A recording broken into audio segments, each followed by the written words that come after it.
ఆకృతి అయితే పరిగెత్తుకుంటూ పల్లవి దగ్గరికి వచ్చి పల్లవితో ఇలా అంటూ ఉంటుంది. వాళ్ళు వస్తున్నట్టుగా నాకు ముందుగా నువ్వు ఎందుకు ఇన్ఫర్మేషన్ చేయలేదు? ఇప్పుడు నేను అడ్డంగా దొరికిపోయాను.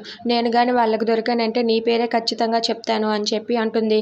అది విని పల్లవి అయితే అవును నా పేరే చెప్తావు ఎందుకు చెప్పవు? అందుకే సారీ నన్ను క్షమించు అని చెప్పి అక్కడ ఉన్న రాడ్ తీసుకొని పల్లవి అయితే అక్కడ ఆకృతి తలపైన గట్టిగా కొడుతుంది. దాంతో ఆకృతి అయితే కళ్ళు తిరిగి కింద స్పృహ కోల్పోయి పడిపోతుంది. ఇదంతా చూసి అక్కడే ఉన్న అవని, అక్షయ్, కమల్ వాళ్ళైతే ఒక్కసారిగా షాక్ అయ్యి అక్కడికి పరిగెత్తుకుంటూ వస్తారు.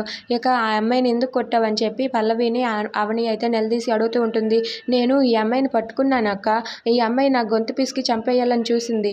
అందుకే ఒక్క దెబ్బ వేశాను. దెబ్బకి పడిపోయింది అని చెప్పి అంటూ ఉంటుంది. అది విని కమల్ అయితే అమ్మ నా అమ్మ ఎంత పని చేసావే నువ్వు అని చెప్పి అనుకుంటూ ఉంటాడు. ఇక ఆకృతిని అయితే వీళ్ళందరూ కూడా హాస్పిటల్కి తీసుకుని వెళ్తారు.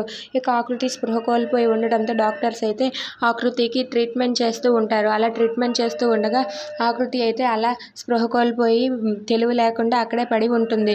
ఇక డాక్టర్లు ట్రీట్మెంట్ చేస్తూ ఉండగా బయట అక్షయ్, అవని అలాగే శ్రీకర్, కమల్, పల్లవి వీళ్ళందరూ కూడా ఎదురు చూస్తూ ఉంటారు. డాక్టర్ ఏం చెప్తారా ఏంటా అని చెప్పి వాళ్ళందరూ కూడా బయట అయితే వెయిట్ చేస్తూ ఉంటారు. ఇంతలో అవని అయితే పక్కకు వెళ్ళి ఫోన్ కాల్ మాట్లాడుతూ ఉంటుంది. అది చూసి పల్లవి అయితే ఏంటి అవని ఎవరితో ఫోన్ మాట్లాడుతుంది?